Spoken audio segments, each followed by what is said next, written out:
अब हम स्टार्ट करते हैं चैप्टर 7 कोऑर्डिनेट ज्योमेट्री। ठीक है, इसमें सबसे पहले हम पढ़ेंगे एक्स कोऑर्डिनेट किसे कहते हैं या एब्सिसा किसे कहते हैं। The distance of a point from the Y axis, Y axis से जो डिस्टेंस होती है किसी पॉइंट की उसे हम एक्स कोऑर्डिनेट कहते हैं या एब्सिसा कहते हैं। जैसे आपकी ये एक्स एक्सिस होती है, ये वाई एक्सिस होती है। वाई एक्सिस से इधर इस पॉइंट की कोई डिस्टेंस उसे हम एक्स कोऑर्डिनेट कहेंगे या एब्सिसा कहेंगे। फिर देखते हैं हम Y coordinate, the distance of a point from the X axis. जब एक्स एक्सिस से यहाँ कोई पॉइंट दिया हुआ है हमें, इसकी डिस्टेंस एक्स एक्सिस से, एक्स एक्सिस ये है नीचे वाली, इससे इसकी डिस्टेंस वो आपकी वाई कोऑर्डिनेट कहलाती है या ऑर्डिनेट कहलाती है। उसे या तो सिंपली हम ऑर्डिनेट कहते हैं या वाई कोऑर्डिनेट कहते हैं। ऐसे ही एक्स वाई एक्सिस से एक्स एक्सिस तक की डिस्टेंस, किसी पॉइंट की डिस्टेंस वाई एक्सिस से, वो आपकी या तो एक्स कोऑर्डिनेट कहलाती है या एब्सिसा कहलाती है। ओके, अब आता है आपका जो आपके एक्स एक्सिस के कोऑर्डिनेट्स होते हैं, उनकी फॉर्म होती है x0, उसमें y की वैल्यू 0 होती है। और जो आपके y एक्सिस के कोऑर्डिनेट्स होते हैं उनकी फॉर्म होती है 0y, जिसमें आपकी x की वैल्यू 0 होती है और x कोऑर्डिनेट वालों में y की वैल्यू 0 होती है। अब हम पढ़ते हैं डिस्टेंस फार्मूला।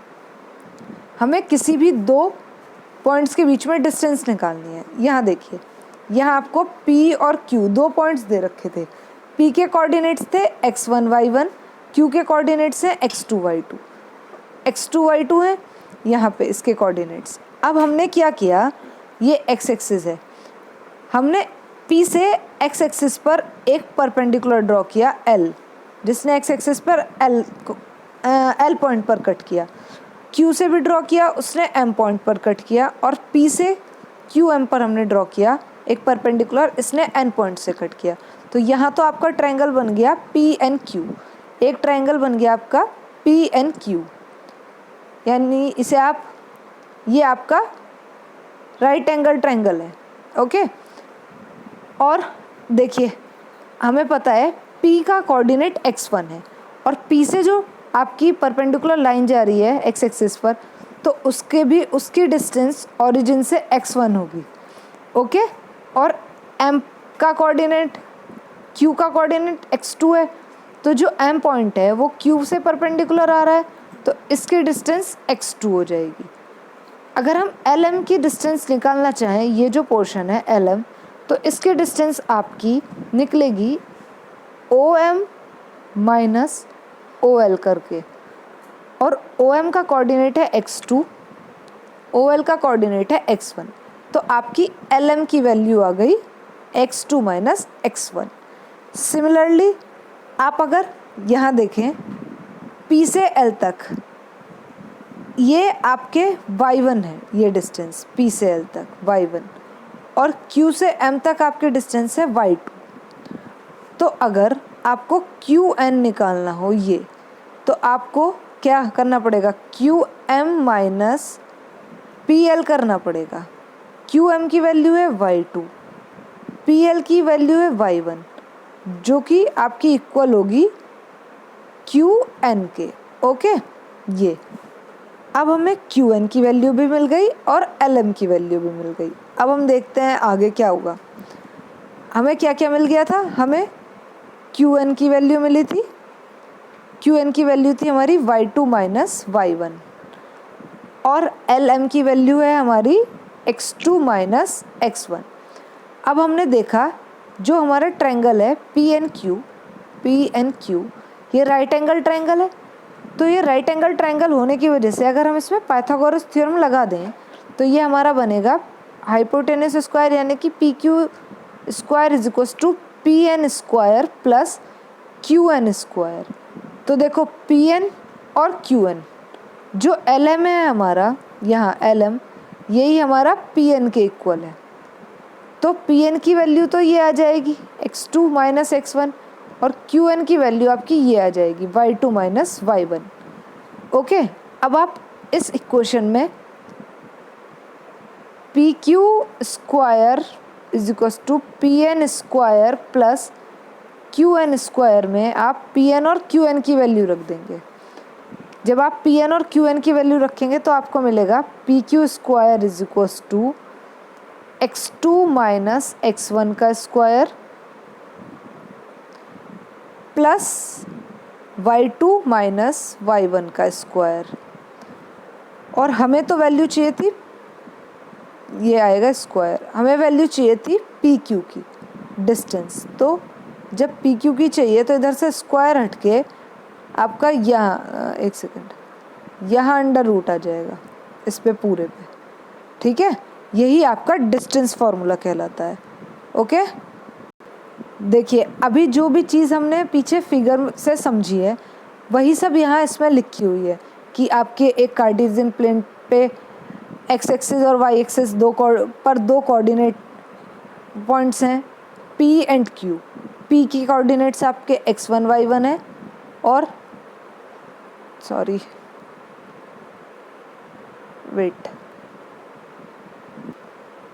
और Q के आपके पॉइंट कोऑर्डिनेट x2 y2 है।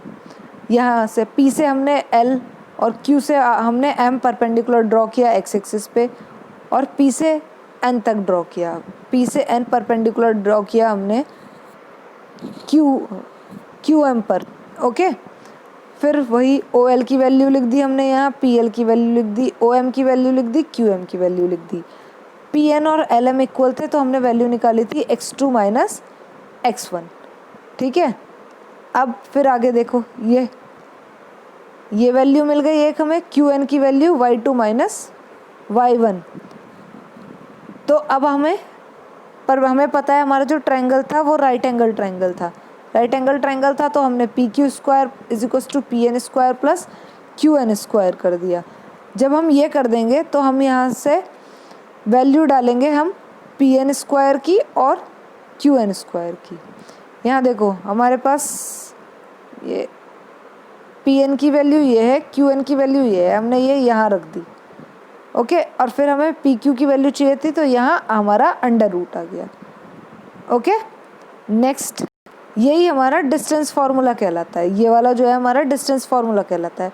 और अगर हमें डिस्टेंस ओरिजिन और किसी पॉइंट के बीच निकालनी हो तो ओरिजिन का पॉइंट तो आपका 0 0 होता है, ये 0 0 हो जाएगा ओरिजिन का पॉइंट, और जो दूसरा पॉइंट होता है वो आपका है x1 y1। हमारे पास डिस्टेंस फार्मूला है तो x1 माइनस 0 y1 माइनस 0, ये आपके मिल जाएगा आपको डिस्टेंस फार्मूले से। फिर 0 की नेग्लेक्ट हो जाएगा, यहाँ आएगा आपका x1 square plus y1 square आपका अंडर रूट के अंदर। ओके,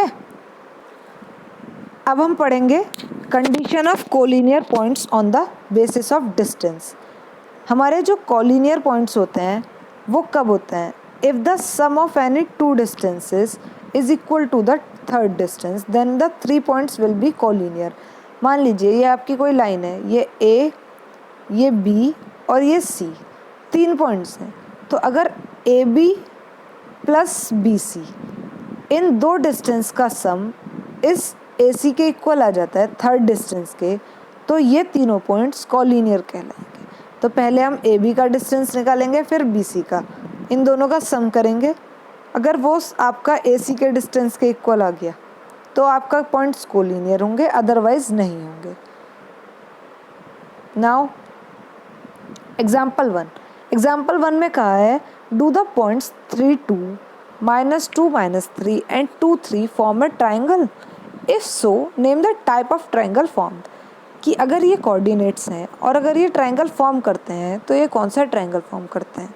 तो हमने क्या किया, हमने लेट कर लिया कि जो 3 2 ये जो कोऑर्डिनेट्स हैं इन्हें हमने नेम दे दिया। जैसे 3 2 को हमने P बोल दिया, -2 -3 को हमने Q, 2 और 3 को R। अब हम डिस्टेंस फार्मूला लगाएंगे, पहले PQ पर, फिर QR पर, देन PR पर। ओके, तो हम PQ पर लगाएंगे। देखो डिस्टेंस फार्मूला, सबसे पहले हमने डिस्टेंस फार्मूला लिखा x2 under root x2 minus x1 square plus y2 minus y1 square. फिर PQ की वैल्यू निकालेंगे, तो हमें पता है P और Q के points Q -2 -3 square plus -3 -2 square. इसको सॉल्व करके आपको मिलेगा अंडर रूट 50। जब इसकी वैल्यू निकालेंगे तो वो आपको 7.07 के अप्रॉक्स मिलेगा। नेक्स्ट आता है आपका QR भी सिमिलर आप कोऑर्डिनेट से निकालेंगे। 2 + 2 स्क्वायर प्लस 3 + 3 स्क्वायर, तो ये आपको मिलेगा 50 √52, इसकी वैल्यू आ जाएगी 7.21 अप्रॉक्स। फिर आप निकालेंगे पी आर की वैल्यू आ जाएगी आपकी √2, इसको सॉल्व करेंगे जब तो इसकी वैल्यू आएगी 1.41 अप्रॉक्स। अब हमें ये देखना है कि अगर दो साइड्स का किसी भी दो का सम थर्ड से ज़्यादा होगा तो ये ट्रायंगल फॉर्म करेंगे। जैसे ये देखो, हमने इसका सम किया और इसका सम किया, ये थर्ड से ज़्यादा आएगा। सिमिलरली हम इसका या इसका सम करेंगे तो ये थर्ड से ज़्यादा आएगा, जो रिमेनिंग साइड रहेगी, रिमेनिंग डिस्टेंस है। या फिर हम इन दोनों का सम करें तो ये इससे ज़्यादा आएगा। ओके, नाउ अब हम देखते हैं आगे। देखो ये है, now the sum of any two of these distances greater than the third distance. हमने देखा कि किसी भी दो डिस्टेंस को अगर हमने सम किया तो वो थर्ड डिस्टेंस से ज़्यादा आ रहा था। तो the points P Q and R form a triangle. तो इसका मतलब क्या है, जो पी क्यू आर हैं पॉइंट्स, वो आपका ट्रायंगल फॉर्म कर रहे हैं। अब हमने देखा कि अगर P Q square plus P R square कर दिया जाए तो वो क्यू आर स्क्वायर के इक्वल आ रहा है। यानी कि पी क्यू की वैल्यू आपकी थी √50, पी आर की वैल्यू थी आपकी √2 और क्यू आर की वैल्यू थी आपकी √52। तो अगर हम इन दोनों का सम करेंगे, P Q square plus P R square, तो ये आएगा 50, ये आएगा 2, तो ये आ जाएगा 52। और ऐसे ही क्यू आर स्क्वायर करेंगे तो ये भी 52, तो ये और ये इक्वल हो गए। दैट मीन्स ये आपका एंगल, ये पाइथागोरस से आपका दिखा दिया गया है कि ये इन दोनों का सम इक्वल है, तो ये पाइथागोरस थ्योरम को फॉलो कर रहा है। जब ये पाइथागोरस थ्योरम को फॉलो कर रहा है तो हमें पता है जब किसी भी ट्रायंगल में पाइथागोरस थ्योरम फॉलो होती है तो उसका एक एंगल जो हाइपोटेनस के सामने होता है वो आपका 90 डिग्री होता है। तो इसमें देखो क्यू आर, ये अगर हम एक ट्रायंगल ड्रॉ करें तो ये हो जाएगा पी क्यू आर, सॉरी ये एक मिनट में इरेज कर देती हूँ। ये हो जाएगा आपका, यहाँ तो आ जाएगा P, ये आ जाएगा Q, ये R, क्योंकि क्यू आर का सम क्यू आर के स्क्वायर सम इसके और इसके स्क्वायर के सम के इक्वल है। तो जो क्यू आर के सामने एंगल है वो P है, तो आपका एंगल P 90 डिग्री होगा। तो हमने यही चीज़ लिख दी, P Q R is a right triangle. आपका पी क्यू आर जो है वो राइट एंगल ट्रायंगल हो गया। फिर नेक्स्ट क्वेश्चन आता है आपका, show that the points 1 7 4 2 -1 -1 and -4 4 are the vertices of a square. तो आपको पता है स्क्वायर की आपकी स्क्वायर की प्रॉपर्टीज़ क्या क्या होती हैं, चारों साइड इक्वल, और जो आपके आपके बाइसेक्टर होते हैं, डायगोनल्स होते हैं, वो भी, उनके भी डिस्टेंस इक्वल होती है, वो भी इक्वल होते हैं। तो हमने देखा, हमने इन्हें लेट कर लिया पॉइंट को ए। अब हमने इन कोऑर्डिनेट्स को नेम दे दिया ए बी सी डी। हमने बता दिया कि ये कोई गिवन पॉइंट्स हैं, हमें प्रूफ करना है A B C D is a square. तो उसके लिए हमें क्या प्रूफ करना होगा, ये तो चारों साइड्स और डायगोनल हमें इक्वल प्रूफ करने होंगे।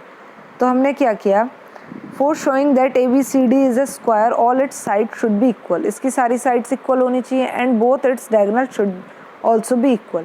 तो हमने वैल्यूज़ निकालेंगे हम, ए बी का डिस्टेंस, बी सी का डिस्टेंस, सी डी का डिस्टेंस और ए डी का डिस्टेंस। तो जब हम ए बी का डिस्टेंस कैलकुलेट करेंगे तो ये आएगा आपका √34 डिस्टेंस फार्मूला लगाने के बाद। ओके,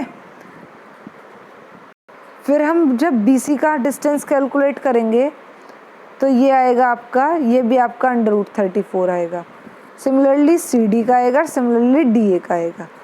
अब हमने देख लिया कि साइड्स तो सारी इक्वल आ गई, लेकिन अब हमें ये देखना है कि क्या डायगोनल भी इक्वल है। तो ये देखिए आगे, फिर हमने ए सी की वैल्यू कैलकुलेट की और बी डी की फॉर्मूला लगा के, तो ये वैल्यू आई आपकी √68 दैट मीन्स कि सारी साइड्स तो इक्वल हैं और जो दोनों डायगोनल हैं वो भी इक्वल हैं। तो हम इसको लिख सकते हैं A B is equals to B C is equals to C D is equals to D A is equals to √34, क्योंकि इन सब की वैल्यू √34 है, and A C is equals to B D is equals to 68, इसकी value है √68। Hence all the four side of the quadrilateral ABCD are equal, तो चारों side equal हो गई, इसके डायगोनल्स भी इक्वल हो गए। सो ABCD is a square. Okay, ABCD square बन जाएगा। अब हम देखते हैं एग्जाम्पल नंबर 5। ठीक है, find A point on the y axis which is equidistance from the points A B। A के कोऑर्डिनेट्स आपको 6 और 5 दे रखे हैं, B के कोऑर्डिनेट्स आपको -4 और 3 दे रखे हैं। तो हमने क्या किया, हम देखेंगे, इन्होंने कहा है point on the y axis. अब हमें पता है y एक्सिस के कोऑर्डिनेट्स कैसे होते हैं, 0 और y, हमने पहले पढ़ा था। और जब ये इक्विडिस्टेंस हैं इस पॉइंट से, तो मान लीजिए एक पॉइंट यहाँ गया, इस पे से एक पॉइंट यहाँ गया, तो इक्विडिस्टेंस का मतलब क्या होता है कि इन दोनों की डिस्टेंस के इक्वल होनी चाहिए। ओके, तो POQ और YB equidistance from A and B, equal distance पे होने चाहिए A एंड B की। अब आगे देखते हैं, तो जो हमारे y एक्सिस के कोऑर्डिनेट होते हैं वो हमारे 0 और y होते हैं, इसे हमने P पॉइंट नाम दे दिया। हमें इक्विडिस्टेंस दिखाना है, तो P और A और B हमारे पास दो कोऑर्डिनेट्स हैं, तो PA की डिस्टेंस PB की डिस्टेंस के इक्वल आनी चाहिए। हमने PA की डिस्टेंस भी निकाल ली, PB की डिस्टेंस भी निकाल ली फॉर्मूले से, फिर हम इसको इक्वल रख देंगे। अब यहाँ देखिए, यहाँ आपका अंडर रूट है, यहाँ आपका अंडर रूट है, तो हम स्क्वायरिंग करेंगे बोथ साइड। स्क्वायरिंग करते ही आपका अंडर रूट गायब हो जाएगा। फिर आपका यहाँ 6² + 5 - y² -4 का अंडर रूट +3 - y का स्क्वायर, तो 6 × 6 = 36, 5 - y का होल स्क्वायर, इसका फॉर्मूला हो जाएगा आपका A² + B² - 2AB। ओके, फिर यहाँ से हमारी y की वैल्यू निकल जाएगी। जब y की वैल्यू निकल जाएगी तो हम y की वैल्यू में कोऑर्डिनेट में y की वैल्यू रख देंगे। इसको हम चेक भी कर सकते हैं बाद में, P और PV की वैल्यू अगर इक्वल आई तो हमारा कोऑर्डिनेट सही है, अगर इक्वल नहीं आई तो हमारा कोऑर्डिनेट गलत है। ओके, तो हमें फिर से उसको ट्राई करना पड़ेगा। तो हम इजीली बता सकते हैं कि PA = PB। ये था आपका डिस्टेंस फार्मूला। अब आप क्या करेंगे, 7.1 आप खुद करके देखेंगे, सॉल्व करके देखेंगे। अगर आप कोई क्वेश्चन में क्वेरी होती है तो वो हम क्वेरी टाइम पे डिस्कस करेंगे। आपको अब 7.1 के खुद से करनी है, बाकी हम क्वेरी टाइम में डिस्कस कर लेंगे। Okay students.